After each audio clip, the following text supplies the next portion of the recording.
Hi, everyone. Thanks for joining us. We are here with Psychedelic States of America here for their Advocacy Spotlight, and we are talking with members of New Yorkers for Mental Health Alternatives. For starters, I'm a newer face to this space. My name is Christine Devine. I am an interdisciplinary artist, and it's a pleasure to be in partnership with PSA to talk about this important work. And I am joined today by three wonderful advocates in the space, and one is Allison Hoots. She is principal attorney at Hoots Law Practice and head policy counsel for the NYMHA, and also the author of Assembly Bill A2142, which is a proposal that would reform criminal penalties against psilocybin under New York state law and create a regulated public health framework for its use by adults through licensed providers. And then we have Avery Stempel, co-president of New Yorkers for Mental Health Alternatives, who is an amazing advocate helping shape policy and public understanding around safe and equitable access to psychedelics. And then last but certainly not least, we have Joe McKay, formerly with the FDNY and now a board member of Cluster Busters, an organization that advances research and advocacy for those living with cluster headaches. And Joe's personal journey is one that psychedelics has become a source of healing and purpose after many years of service and loss. And Joe, actually, let's start with you. Your story is incredibly powerful, from the FDNY to 9/11 trauma to finding healing through psychedelics. So I'm curious, when you first tried psilocybin, what shifted for you, not just physically, but also your worldview? What shifted for me? Well, a lot. The biggest thing I think is hope. I had hope for the first time in a long time. Living with cluster headache, more likely than not, you have some form of traumatic stress. And in my case, I could point to 9/11 as a catalyst for some of my, post-traumatic stress, and post being 9/11 in the past. But when you have cluster headache, that pain, that most excruciating pain you've ever experienced in your life, is going to keep coming at you up to 8 times a day. So it's not really post-traumatic stress; it's complex post-traumatic stress. And my psilocybin use changed my perception, my relationship with the disease, where it was something that I feared and dreaded, that time of year when they come around. And now I have something that works. Psilocybin works. And like I said, it gives me hope, and a lot of people in my community hope as well. And a lot of things changed for me, but those two are the big things that I could say that psilocybin kind of opened my mind up. So how did your experience then lead you into advocacy work with Cluster Busters? So I'll shorten my style. I'll start on September 11th. I was off duty. I was going to work that day, but our company had a fundraiser, a golf outing. I don't golf, so I had offered to work, but my buddy Shotzi ended up working instead. We got word of what was happening downtown, and we all rushed, down to the Trade Center after the recall came in. On the pile, I had a cell phone, and I was getting phone calls from Shotzi's wife and one of my wife's best friends, asking where their husbands were. And at the time, I kind of knew it wasn't good, but I told them a story that I had heard, down at Ground Zero, and that people rode the building down and made it out alive. And that in the moment, that's the only thing I could think of to give them some kind of hope. Unfortunately, neither one of them made it. And Shotzi, who was working in my place, his wife was actually at the doctor's office the morning of September 11th, confirming that she was pregnant with their third child. So yeah, it was a rough time. After the first couple of days, a list of the firefighters, missing firefighters, came out, and of the 343 firefighters that were killed, I knew 26 personally. So it was rough. 6 months of taking care of the families, working on the pile, covering tours in the firehouse. And then if we weren't doing that, we were going to funerals, memorials, depending on whether or not the families had recovered a body. there were 8 to 10 a day, and we couldn't make all of them. 6 months after 9/11, after spending all that time at Ground Zero, not thinking anything can get any worse, I wake up at 1 in the morning feeling like someone had just stabbed me in the eye with a burning hot ice pick. And, I thought I was having an aneurysm. I never felt anything even close to this level of pain before. And I've been knocked around a bit. I've been, burnt and what have you, all kinds of injuries. But this was on another level. And went to the ER. They gave me painkillers, did nothing. Same thing happened the next night. For the next 3 nights, it happened 1 o'clock in the morning, like clockwork. I wake up with an burning hot ice pick in my eye with this intense pain. Gave up on the emergency room because they did nothing for me there, with no drugs and no painkiller they gave me. 6 weeks later, I got diagnosed with cluster headache, otherwise known as the suicide headache. And that's because over 70% of us have suicidal ideation during an attack. So there I was, not thinking things could get any worse. And now, I have this incurable pain condition that I'm going to have to deal with for the rest of my life. And there's limited treatments. So things got a lot worse for me. I struggled for 10 years on the New York City Fire Department to stay full duty and stay working. But it ended up getting to the point where the doctors were telling me that I wasn't fit for duty. And I got forced to make a tough decision, and I had to retire. I did not want to retire. I wanted to be a 30-year firefighter. I had firemen in my family. It was in me, ingrained in me, every drop of blood I have in my body. I was a fireman, and I lost that. I lost that, that my job and my identity in a way. I had issues with my back and I was given prescription painkillers by those by the orthopedic doctors, and then I also got painkillers from the headache specialist or the headache neurologist or whatever. So I got hooked on prescription painkillers on top of that. I had a really rough cycle, and I found Cluster Busters. They helped me out, told me what I needed to do. I got some mushrooms, and wouldn't you know it, it stopped the attacks. I used it for a short time, and during one of my experiences in my own backyard, it's like, ineffable is a word that I learned recently, where you can't describe what it was like, and it's the best way I could describe what my experience was, that it was like the old me woke up in my head, and all of a sudden I could see how I had changed since 9/11. And, at that point, there was no denying that I had PTSD, and I knew I needed to get help. Not long after that, I also realized during another experience with psilocybin that the painkillers that I was taking were not being taken for the pain anymore. I was taking them because I wanted to be numb. So I know I needed help. I sought out help from an underground therapist because I had connections to the psychedelic underground in New York City. I went through a training, a safety and harm reduction program run by Catherine McLean. So I kind of knew what I was in for when I had that difficult experience. I knew I needed to go seek help. I sought help, and I still go for therapy today, but not long after a few of those psilocybin experiences, I declared myself not cured of PTSD, but my PTSD was under control. I stopped taking the opiates, and it's a treatment for cluster headache, the worst painful condition known to medicine. I mean, I can't say it enough. And I often use the term hat trick. I got a hat trick from psilocybin. It stopped the most painful condition known to medicine. Full stop right there. Enough would be, that would be a story in itself.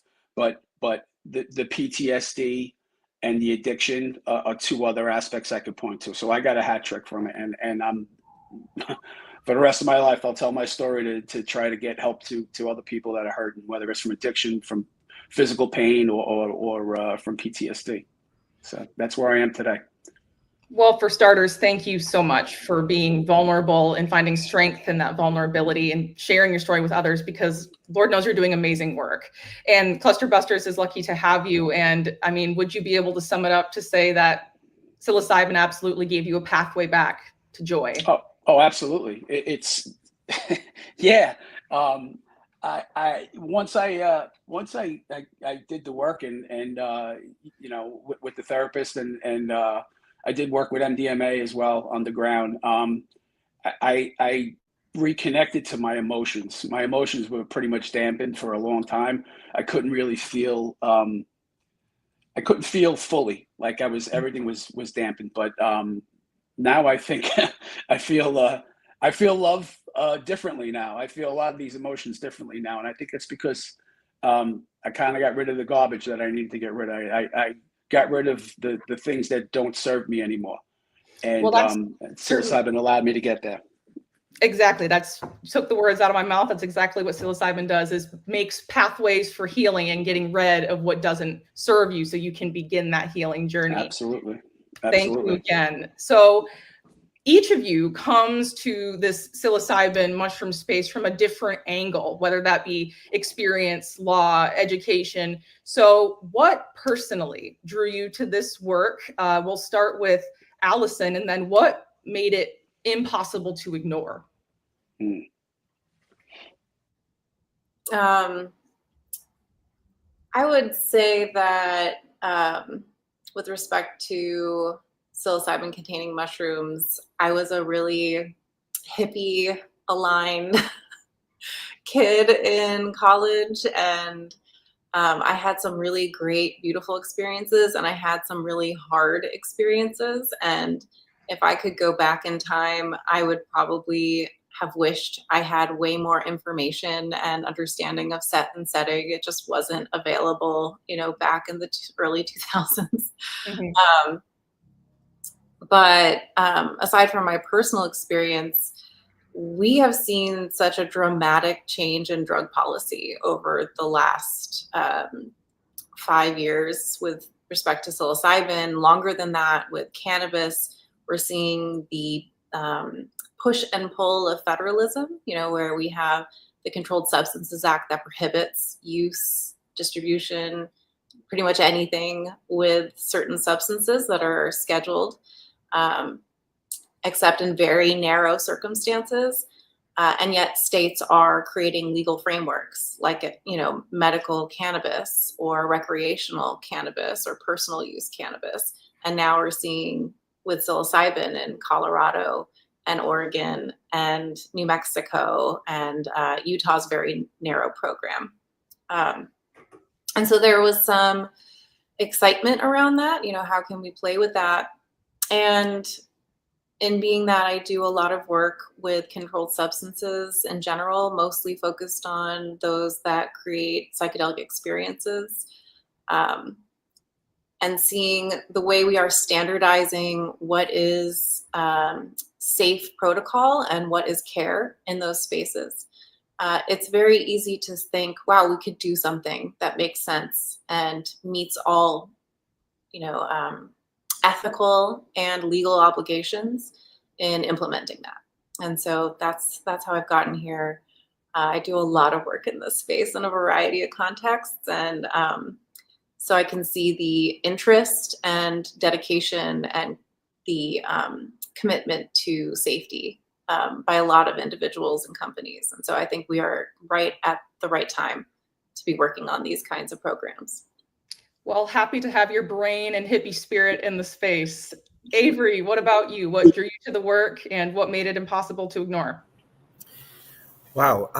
Yeah. So, when I was young, teenager and into college, I did experiment with a variety of perception altering substances. And psilocybin, for one, being a natural substance, was something that I became very, very familiar with and enjoyed the experiences that I had. And like Allison, also without real knowledge of set and setting and the ways these substances that promote neuroplasticity can impact you in different situations, had some experiences that were more difficult to process.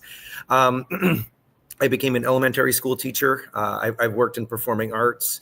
I'm an established poet in the area, and I attribute all of these successes in my personal life to my ability to problem solve and find connections and work with people. And I feel like the experiences that I had really allowed me to become who I am today.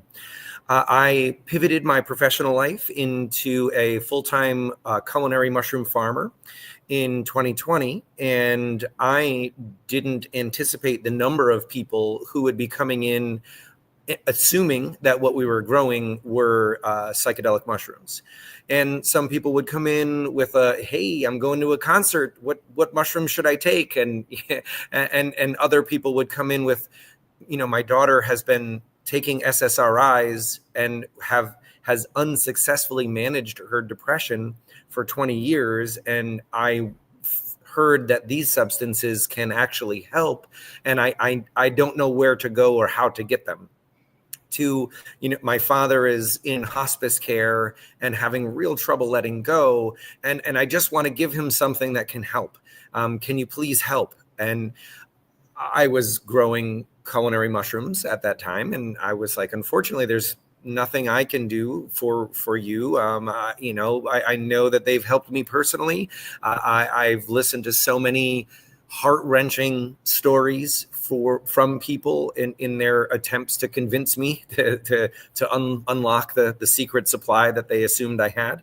And it wasn't until my friend Corinne, who worked as a radio producer for an independent radio station, was like, hey, we should do something. And we put together a symposium in across New York through Zoom. And this was in 2022 is when we launched it.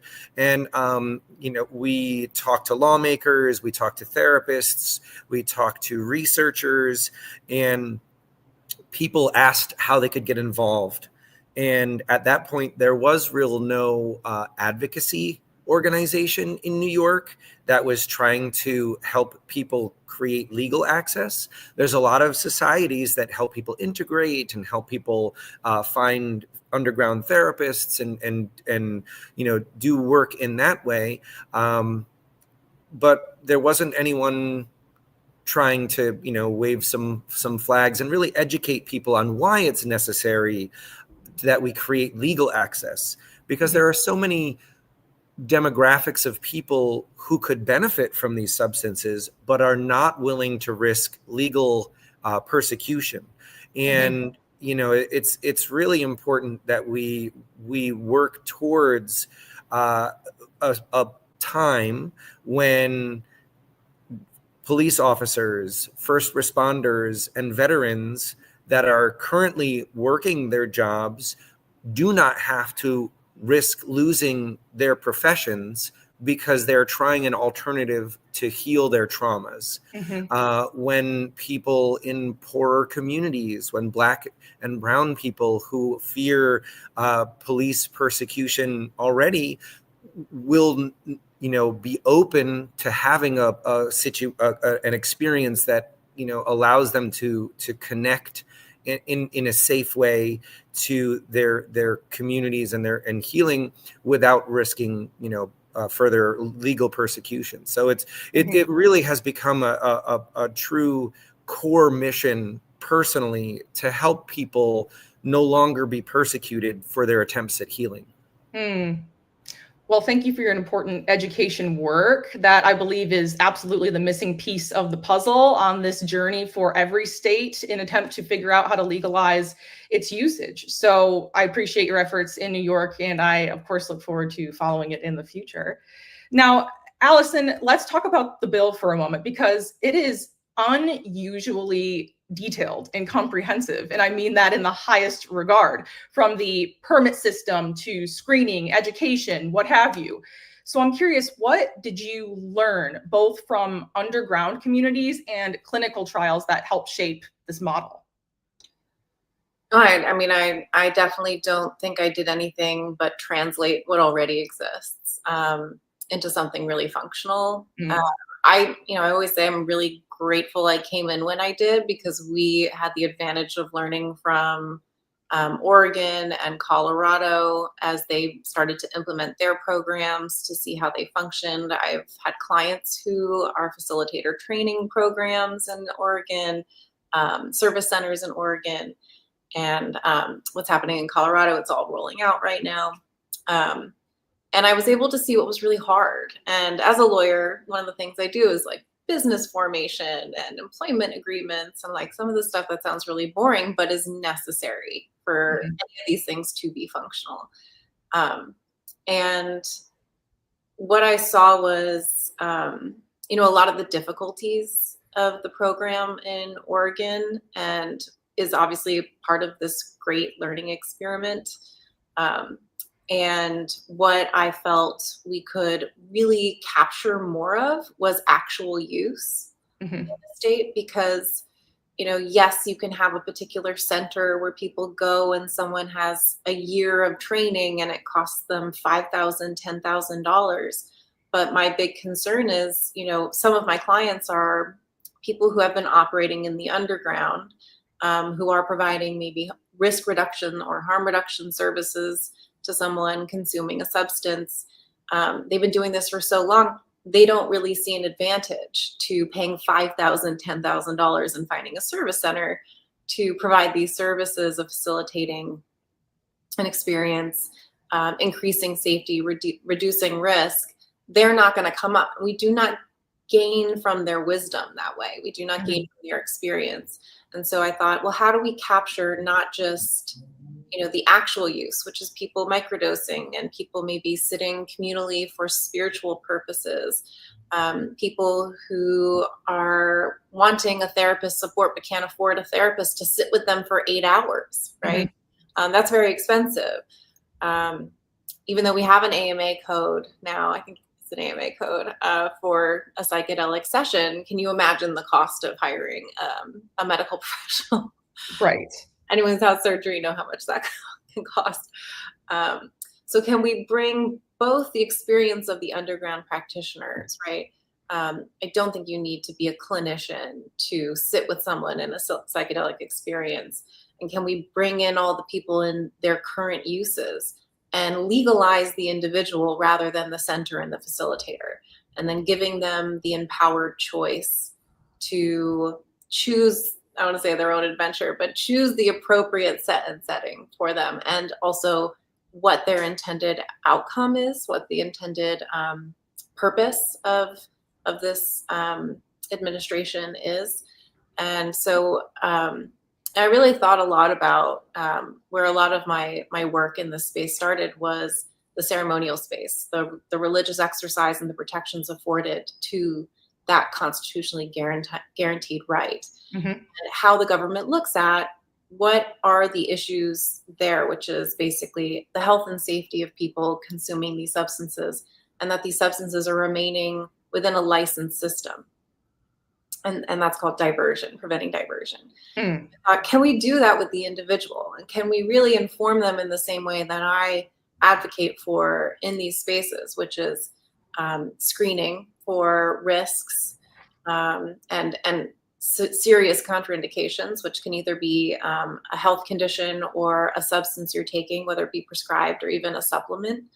And then education, a whole list of contraindications and appropriate settings and dosing and things like that. And then let the individual decide, do I want a support person there, like a facilitator? Or do I just want to take, 0.01 to, improve my general wellness or productivity? That is a purpose for some individuals. And so that's what we built around is these concepts of, can we create safety protocol and education that is all built in for the individual to make informed choices, and also to bring in all of the individuals with wisdom, but also create accountability, which is a really important component in the spaces that where this remains a prohibited activity and illegal, there are individuals who exploit other individuals and harm other individuals, whether intentional or unintentional. And how do we allow individuals to report that, or even just talk to a doctor about something that's happened to them, talk to their therapist, so all those kinds of things. By legalizing the individual, we now basically create what someone has told me is continuity of care, but like also the ability to just live their lives supported by all of the existing support that exists, like reporting harm or talking to a doctor or a therapist. So in essence, that is why we have to approach this with an interdisciplinary model. We have to approach this in a hybrid way, or else the legalization, integration, and access just wouldn't be at the table. Right. And we laughed because when we first started a version of this bill, we were like, oh, we're going to keep this really short. It's so long. Good times. Yeah. Great times. 2.5 years. Great times. So Avery, I want to talk a little bit more about the current agricultural state of psilocybin in New York. Talk to me about, in general, how things are going with mushroom farmers, and on your end, how you're seeing the cultivation process really unfold in this new renaissance for legalization. Sure. Well, it's still a Schedule I substance, so no one is growing this at an agricultural open level yet. But I have formed an alliance of mushroom farmers who also encountered the same problems, I guess, that I did, where people are constantly asking them at farmers markets or, wherever they are explaining, what their profession is, how to get access. And so mushroom farmers across the state are absolutely ready to open a new stream of crop, essentially. And I am in the New York Farm Bureau, which is an advocacy group that specifically works to create agricultural policy in New York. And this is the New York version. It is a subset of the American Farm Bureau. And farmers across all counties in New York at last year's policy meeting voted unanimously to include language in the 2025 policy book acknowledging psilocybin-containing mushrooms as an upcoming agricultural crop. It took decades to get cannabis recognized. And going into that meeting at Turning Stone over by Syracuse, I was prepped by our policy guy that oversees our district, and was just so you know, this is probably not going to get approved this year. It's going to be a lot of discussion. And the woman orating mispronounced psilocybin, and half of the room corrected her. And then they were like, any discussion? Crickets. And they were like, all in favor, and every single hand in the room went up to approve psilocybin language in the policy book. Now, that's nothing for the state yet, but when I talk to lawmakers and say New York farmers are behind this, they're like, oh, this is agriculture. Oh, this can benefit New York farmers. Oh, this is beyond what we anticipated, because I think there's, a subset of, say, pharmacy created products that, are being used for the various studies and research right now that would be easy to approve, but it would just line the pharmaceutical companies' pockets with more money instead of giving farmers the opportunity to help benefit their communities by growing these substances that promote neuroplasticity. Talk to me a little bit about synthetics versus home grow. Sure. So the full mushroom has an entourage of chemicals in it.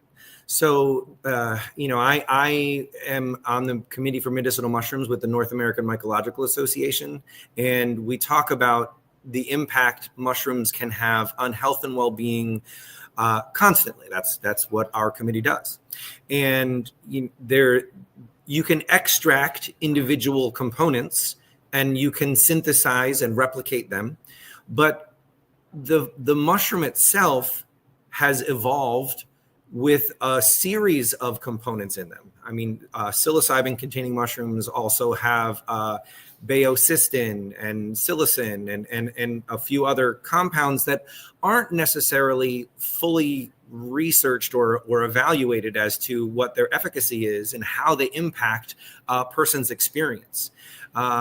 And when you are extracting and synthesizing a single compound, you're only giving the person what we assume is the most effective compound. Now, research has shown that psilocybin converts to psilocin, which then, impacts the serotonin reuptake centers in your brain. But there's so many other compounds in each mushroom that we just don't research and don't have information on quite yet. And to narrowly approve a single compound will exclude the possibility that there are other things in the mushrooms that are impacting your experience. So when we're talking education, we're talking on the road to legalization and then implementation.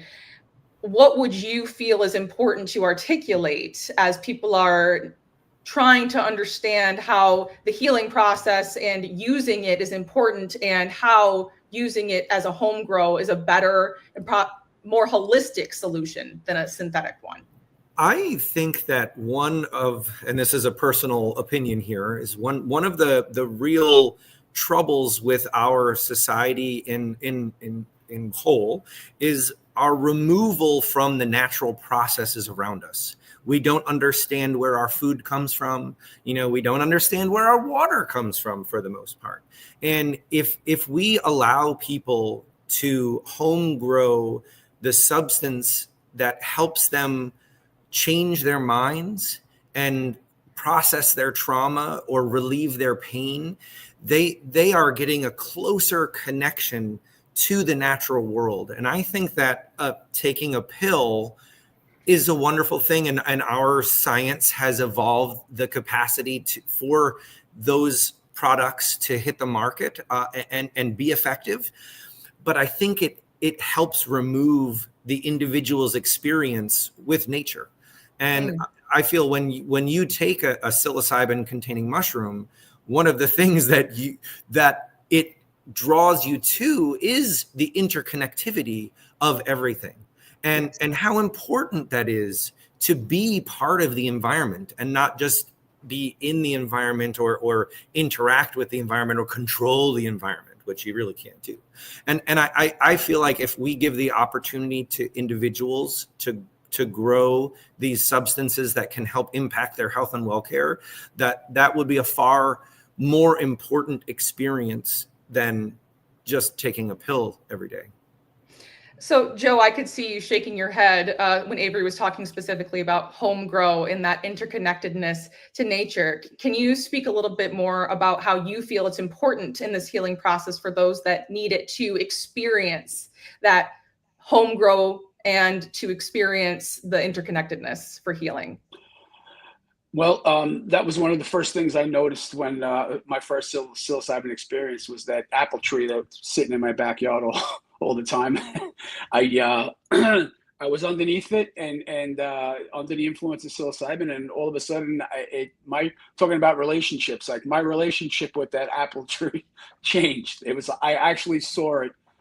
I saw it differently. It's not like it talked to me or it said anything magical, but I just was more aware that it was there, and I was more aware of how we're connected to nature, how we can't do without it. I'd also like to touch on the home grow part of it, and compared to the pharmaceutical end of it. We've polled in cluster buses. We polled our patient community a while back, and slightly more than half of our community feels more comfortable with a lab coat, a doctor in a lab coat, rather than seeking help naturally. The other half of our community is seeking it naturally. They're growing mushrooms in their closets with grow kits. They're doing everything at home, and I know Midwest moms, single moms from the Midwest, who treat their cluster headaches at night while they're sleeping. They have children, they have to take care of it during the day. They take low dose. They don't need a heroic dose. They take a low dose, about a gram to a gram and a half, and they sleep through the experience, and they wake up and they're pain free. What I'm getting at here is I believe people should have options, and I think this bill in New York is really going to do that. If you're more it's set and setting. If you're more comfortable in this in a set with in a hospital, in a medical setting, you should be able to have that. And then you should also be able to do it naturally on your own, or do therapy with your peers, or what have you. So it's options, and I think this bill will address both of those options safely. The pharmaceutical companies, I believe, have a place in this. They're doing a lot of good work. They'll be able to drill down on research and maybe find other conditions that could be treated, specifically drilling down on specific neurological conditions. I mean, they have plenty to play with, but it's happening in nature, and half of our country would want to do it the other way. So let's give people options. This is America. Let's train them. Let's make sure it's safe. Let's have accountability, and let's go forward. And I think this bill that Allison and the team put together is the best way forward. Well said. Couldn't agree more. And elaborating on that choice, Allison, I want to talk about more the permit system and how, especially in comparison to Oregon and Colorado, how what you've written really helps balance freedom with oversight. Thank you. I hope so. And I think the idea was, if we can set up a system that has the screening and the education built in, the permitting of the individual would give them these different choices as described by Joe and Avery, from being able to grow your own and then gift to other permit holders, or from purchasing from licensed cultivators who, ideally would be existing mushroom farmers in New York.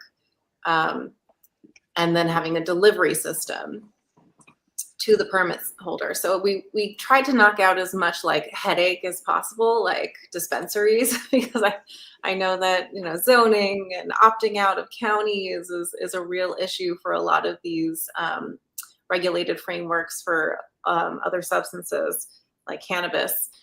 And for the permit holder to then be able to choose if they are going to consume it, in their home or in the office of a support service provider who is trained and certified, and there is oversight over, their activities and ongoing education for them, just like any other licensee in a system. I think it does regulate it to a reasonable amount, while, not being too expensive for the state or the individual or any of the service providers involved. I will say I would probably choose somebody like Avery to cultivate the mushrooms than to do it myself, because I would just worry I'd mess it up. And so I love that. Like, I know there are people who have these skills. I think we even offered, and of course, a bill is a proposal, and once it goes in, it's going to get slashed and redone. So what we have now does create tax credits to existing mushroom cultivators to participate in this framework and become licensed under the programs. I think it even does also provide tax credits to individuals who have had criminal charges due to cultivating psilocybin mushrooms. So they can come in, it's one of the things we've seen with cannabis where, there are people still in jail for cannabis. And then there's people coming in and making millions off of selling cannabis. And that's just kind of mind boggling. And so I think we also set up that there was the removal of criminal charges on records, expunging of records for psilocybin, because it doesn't make sense that just because culture has caught up with the fact that the safety profile of psilocybin makes it absolutely insane that it's Schedule I of the Controlled Substances Act, and we have criminalized and harmed individuals for the use of this natural medicine. We have to kind of walk ourselves back a bit while also advancing, right? So what can we do to look back and see what we've done in lots of ways of harm? And then how can we try to make something that makes sense now? And so that was something we were really looking at with the permitting system. Well, I know for a fact that some people who are criticizing the effort to legalization, they argue that people of color aren't involved enough. They're not involved in the research enough. They're not at the table enough. And of course, those in favor are saying, well, people of color have always been at the table. There's just now there's decriminalization that we need to factor in to be accountable to these communities. And I think, and you've articulated it already, but that really is the secret sauce as to what needs to be done to make this not only public health framework model, but one that's community centered. Yeah, and I think legalizing helps change stigma to some degree. There are just systematically disenfranchised groups like people of color and indigenous communities. And so this bill does address some of that, I think, both explicitly and implicitly. For example, I believe that we tried to, we created subsidization of therapy for people of color and indigenous individuals once the program starts to make money. And that the beauty of having support service providers not being healthcare professionals, but being, potentially like your local pastor or, your friend from down the street who can now be trained to sit with you while you have these experiences, that is an important and if not crucial part of set and setting and better outcomes. And so people of color, indigenous individuals could participate in that way, where that might invite those same individuals of those communities to participate more because they see someone who comforts them and looks like them and has had experiences like them that can allow for the support really needed for these kinds of transformative experiences. Mm-hmm. I think what's really great is we are, just speaking to like the subsidization of therapy and the support services, by taxing so many things, right? By having a permit system where individuals pay a pretty low cost for a permit, by the way. It's like the amount, I think it was like $80 for a permit and no more than, I think it was $100 or something for a course that would be created by a private company. That's all taxable income for the state, taxing the sale of psilocybin finally, it's like already happening. That is really great for the state. And then that money can be used to address some of these real harms that have happened. And so I really loved that, that framework of, and allowing, trip sitters to have actual legal businesses where they can claim their income without fear. I mean, that's pretty amazing because it's a lot of my client work at my firm is trip sitters who are like, I don't know if this, how's this going to be treated?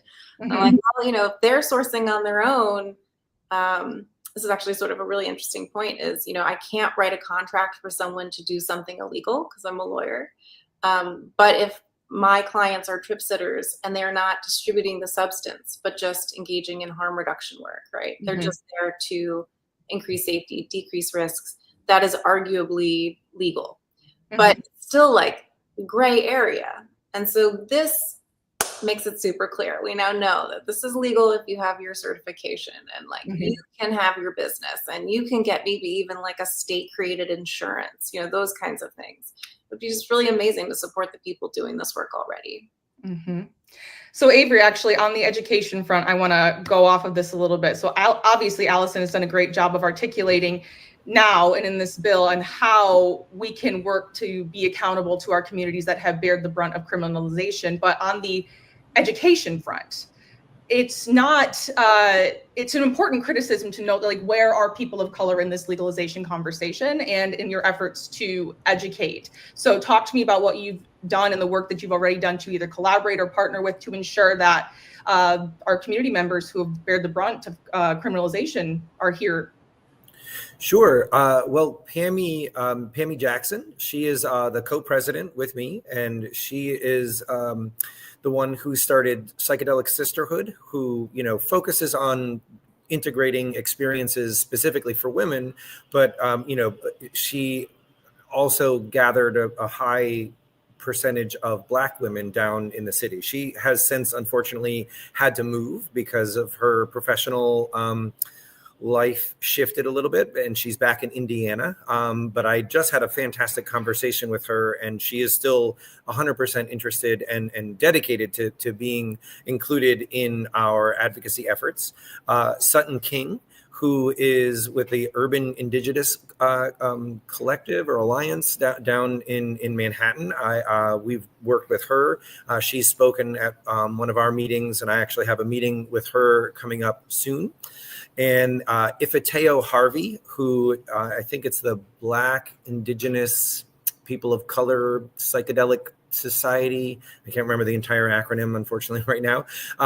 But we are really just trying to provide platforms where people can feel comfortable coming out and speaking, and not just people who are who look various ways, but also people who practice different religions, because there's often stigma in organized religion about using a substance that helps you have a religious experience or connect to the divine, and this bill in particular, because of the way the facilitator training is structured, would allow for priests or rabbis or imams to also become facilitators and help lead individuals or their entire congregation, if that's something that they're looking to do, through an experience. And so that too would help bring in people of different backgrounds.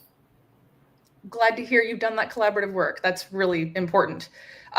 Joe, one word that Avery just mentioned was stigma. And I imagine that in your efforts to educate your friends and colleagues that have maybe gone through similar traumatic situations that you've gone through, they're hung up on these stigmatizations surrounding psychedelics. So how do you think we can start to shift this public perception on what it means to be engaging with psilocybin? We already are. We're talking. There's no shortage of people, especially in the veterans community. First, a lot of first responders are speaking out. To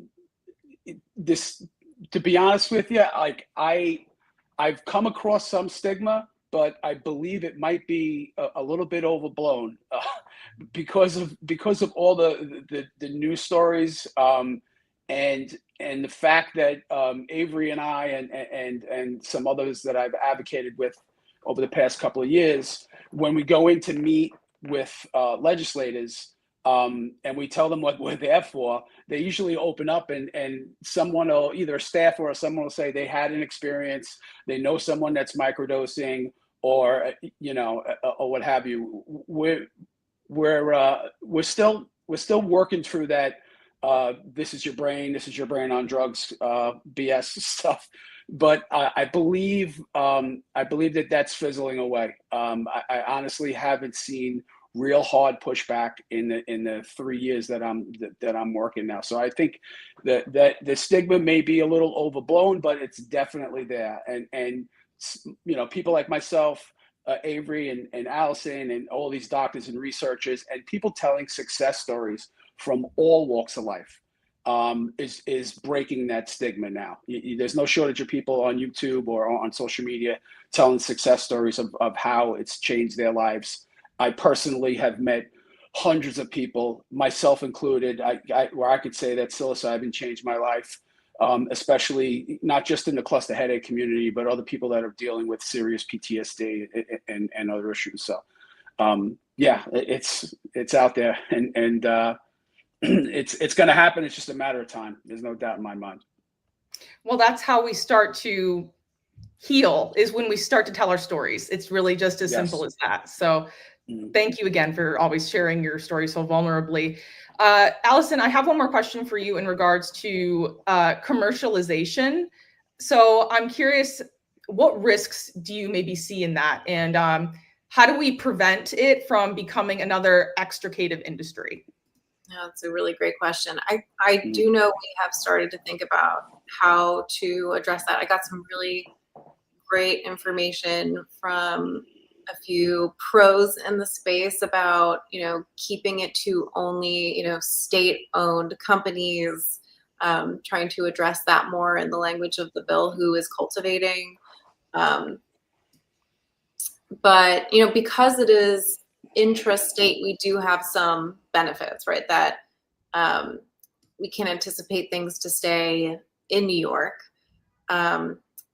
Other things that I think are important to note is this is not like cannabis. You know, the use is so much smaller. I do not see this being like $1 billion industry. I think what's nice is the services are spread in such a broad way. You know, it's not just going to be the cultivators who are making all this money and that's it. I think it's the support service providers. It's going to be the education providers, those providing education to the support service providers, those providing education to the permit applicants, the therapists who now can do psychedelic assisted therapy with their clients before and after, knowing it is approved legally with this bill, doctors being able to really screen their patients. And so I do think it's more of a spread than cannabis. I think that the use is not as significant that someone's going to step in and create like a multi-million-dollar psilocybin containing mushroom farm. I think we could, you know, put additional regulations in about restricting who gets to participate in these programs. And maybe that's something we should be considering before our final amendment before next session. But, you know, we really have been potentially excruciatingly thoughtful about this. And so I certainly would appreciate if anyone wants to come talk to me more about it, because I am still learning as I go. Oh, you're muted. My bad. I'm curious how, to follow up on that, what does it look like when a bill is currently in assembly and you're currently receiving new data, new research, new opportunities to maybe, there's a language here I could have included that could really help strengthen this. How does that work from a legal perspective? So if there is ongoing research, you can be like, let's just quick make that amendment. Right, so we definitely have certain components that are explicitly assigned to an advisory board that would look at, you know, what are excluded criteria. So let's say you have a certain health condition like schizophrenia, and right now our understanding is that is a contraindicated health condition and should not necessarily be something, if you have it, that you should consume psilocybin. Not a doctor, by the way, just a lawyer. So, you know, that's something that this advisory board over time will fix, right? So as they learn more, let's say we find out, if we take this and you're on this thing and then you can consume psilocybin, that would be changed by the advisory board. There are certain things we said we would have the advisory board review on a regular basis. And then there are things that I guess we just try to amend before it gets through. Because now we're at a point where the bill can't just be resubmitted, it has to be amended. So that's where we're at with that. You know, once something is in program, it's not just stuck there and immovable. It's something that can be changed with regulations. That's, you know, like any other program operated by a state. Okay. Transitioning into the future. So to all of you, let's say, imagine New York in 5 years, this makes it through assembly, this passes. What does, in your opinion, responsible, accessible psilocybin use look like? And if conversely it fails, what are our options? What are the next steps? Let's go with Allison first on this. I'm going to start with the bad news and then go to the good news. If it fails, I would say we would try it again, slightly revised. I do think there is a high likelihood it gets through and just parts of it are cut, right? And that is possible. You know, maybe they decide they're not ready for home grow yet. Maybe they decide that they want it to only be where there are qualified health conditions. I always thought that was kind of odd. You know, why should you be sick enough to consume psilocybin? Why would we want to make sure you're healthy enough to consume psilocybin? But, you know, I do understand for a lot of people taking something means medical treatment. So maybe it's changing the framework, but I really am convinced that public health is the appropriate approach to these kinds of uses. And so on the positive side, if I were to look 5 years ahead and it passes, I would love to see just such a variety of uses and the data being reported. There was a data reporting system, that data being reported back to the state and it becoming usable data to potentially help with, ideally, I'm really hoping psilocybin is rescheduled to at least Schedule 2 at the federal level in the next few years, but maybe it goes to Schedule 5, you know, like just to help with the understanding. Now we have scientific data. It did help with the rescheduling recommendation of cannabis, looking at the state programs because of the data they collected. And so, yeah, I'd love to see healthful uses, good outcomes, reporting of what is adverse so we can learn from that. There will be adverse outcomes. We just need to have systems to address it and learn from them, and just be in that process of humanity trying to figure out how to work in something we did so horribly wrong in prohibition, and addressing how our culture now exists where we have this kind of resource. Avery, same to you. I also will start with, if this doesn't pass, which I would think would be remarkable. From the conversations that we've had with lawmakers, not a single one has gone, "Oh, this isn't going to work." Everyone has said, "How is this going to work? How are we doing this?" And I really think what it would take is just more education, more people telling their stories, like Joe here, like Ethan Abend, like the Charlie Taduniai. I mean, there are so many people whose lives have been impacted by these substances that promote neuroplasticity, but they have not been outspoken because they fear losing their jobs, being ridiculed, or just being stigmatized and saying, you're just a hippie or whatever. But it really is very important that we share how these substances have impacted our lives. And if it doesn't pass soon, more people coming forward and sharing their stories will get it passed, because you cannot sit in a room and with Joe and have him tell you his whole story and go, meh. It's just, it's heart-wrenching. And without the experience that he had, more years of struggle or worse would have been the result. That's it, full stop. What the future looks like, there's one of my close friends, Colin Pugh, is the executive director for the Brooklyn Psychedelic Society, and he has scripted out what a collective of psychedelic users should look like, with facilitator support and community support. And I really love his idea. I have close friends, that I know would love to be in community in that way. And I feel like more openness and more empathy and more understanding of our place in the environment would be the result. Fingers crossed. Joe, last but certainly not least, same question to you. What would it look like if it passes? And if it fails, what's next? Well, I'll take the latter first. It's not going to fail.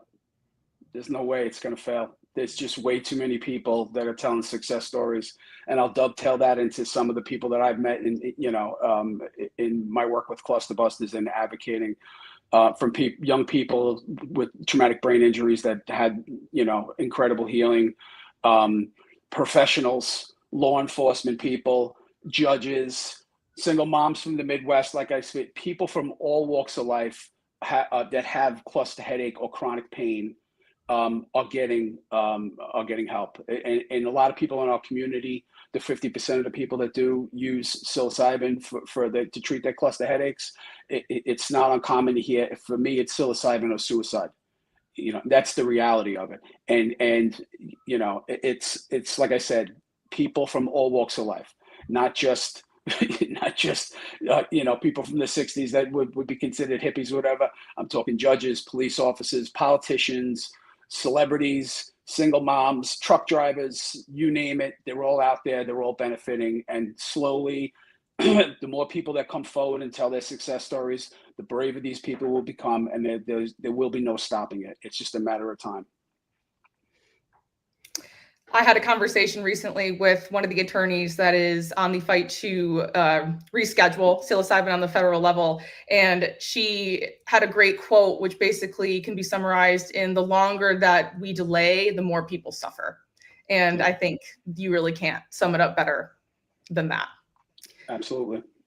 So on that note, we've reached an hour. Joe, Allison, Avery, thank you all so much for joining me for this productive conversation. I look forward to continue our conversations, and we'll certainly be keeping everybody posted on our continuous efforts. And thank you all for joining us here today on Psychedelic States of America, and we'll talk to you soon. Take care. Awesome. Thank you.